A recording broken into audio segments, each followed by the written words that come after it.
Kakasuhan na ang ilang dati at kasalukuyang senador at kongresista ayon sa Justice Department matapos ang mga bagong pagsisiwalat ng ilang whistleblower. Nakatutok si Sandra Aguinaldo. Kumanta na ang mga whistleblower ayon sa Department of Justice. At ang tinutukoy ng DOJ, sina dating DPWH Undersecretary Roberto Bernardo, mga dating DPWH engineers na sina Henry Alcantara, Bryce Hernandez, JP Mendoza, RJ Dumasig, at kontratistang si Sally Santos.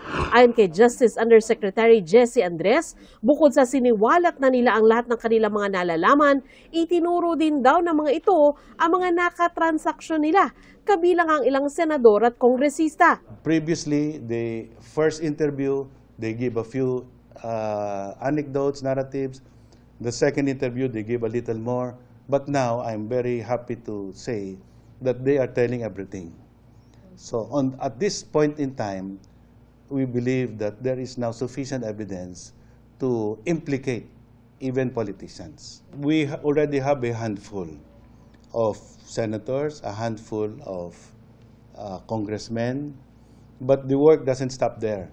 Magbabalik din ang mga ito ng ari-arian sa gobyerno na maaari raw umabot sa 1 bilyong piso. Cash, real properties, land, houses, as you said, jewelry, motor vehicles, that is part of the negotiation.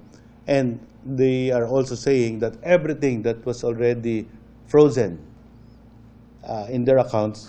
Inihahanda na raw ang kasunduan para mapabilang ang mga whistleblower sa Witness Protection Program. Pero kailangan masunod ang reglamento sa ilalim ng batas. Their testimony should be absolutely necessary for the prosecution of the case, and that they are not the most guilty in the scheme of the crime.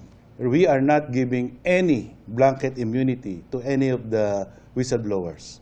And they have agreed to that, and they understand the situation. But we will give specific immunity for each particular case where their testimony will be used. Sa ngayon, hindi raw kasama ang mga kontratistang sina Sara at Curly Discaya sa mga whistleblower. They have stopped coordinating with us. But the office is always there, open if anybody, any possible whistleblower would come forward. Ayon sa DOJ, unang masasampahan ng kaso sa korte ang mga sangkot sa Ghost Project sa Bulacan. Sa Lunes na sisimulan ang preliminary investigation ng DOJ dito. The evidence to support the offenses charged are already complete in our possession. They will be confronted with all the evidence gathered by the task force, and they will have their opportunity to explain their side. Patuloy daw nilang iimbestigahan ang kaugnayan ng iba pang senador at kongresista na maaaring sunod na makakasuhan.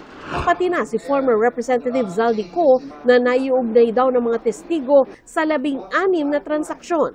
Pagtitiyak ng DOJ, matibay ang ikinakasa nilang mga kaso. The present legal framework and the existing laws, together with the working institutions, are very much capable of exacting accountability on all levels.